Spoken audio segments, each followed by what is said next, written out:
Hi, it's Jen from Shabby Fabrics. As you know, we have a special spot in our heart for Christmas. We love it. So we have so many projects coming your way, including this new one, the Warm Wishes Quilt Kit.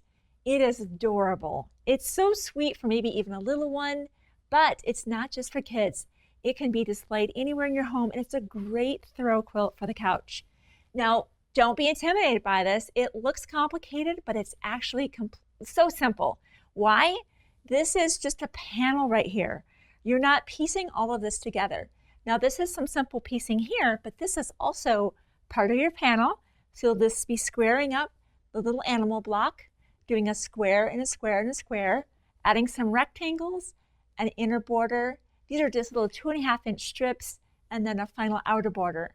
And so I think it's just so sweet for Christmas, and it would not be complete without the Warm Wishes coordinating backing, which is the sweet holly with the berries on it. So be sure to pick that up as well. As you know, Christmas fabrics from manufacturers are usually printed one time. So be sure to grab your kits while you can. We don't want to have any regrets. There's still a kit that I was at a quilt show probably 20 years ago. And to this day, I'm still heartbroken that I didn't buy that kit. And of course, you can't find it again. So be sure to grab that when you see the ones that just speak to your heart. If you have not already subscribed to the YouTube channel, or maybe even more importantly, gotten on the email list, be sure to do that. We're just finding right now, kits are selling out so quickly because so many of us are home. And so we don't want to disappoint you. Get in that email list and that way, and be sure to open those. That way you grab those kits as soon as they come out. Now, in order to make the quilt, besides the beautiful panel, you'll just need some tools to help you be successful.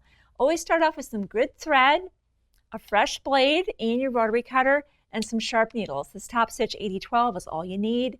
And of course, some good patchwork pins. They're a nice sharp point with the glass head, so they're not going to melt in case they come in contact with your iron. And of course, a full suite of your Creative Grid rulers, starting with your biggest rulers. I found the 2.5-inch ruler to be really helpful on this one because there's a lot of 2.5-inch. And then descending down, of course, into your smallest rulers. And this little 2.5 by 6.5 was so helpful outside in that kind of piano key border there.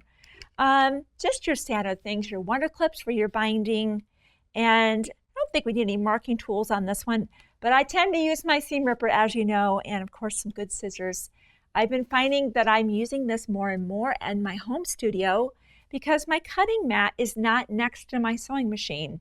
So when I want to just trim up a block, maybe trim off a little dog ear, I just keep this with me next to my sewing machine, and it's just a couple dollars of an investment, and now you're not up and down in your sewing room. Of course, a wool pressing mat and an iron, and you're on your way. So this would just be adorable in your home, and obviously great to give as a gift as well. I'm excited about Christmas. We have so much to show you, and be sure to grab your kits. Don't forget your backing. I'll see you soon.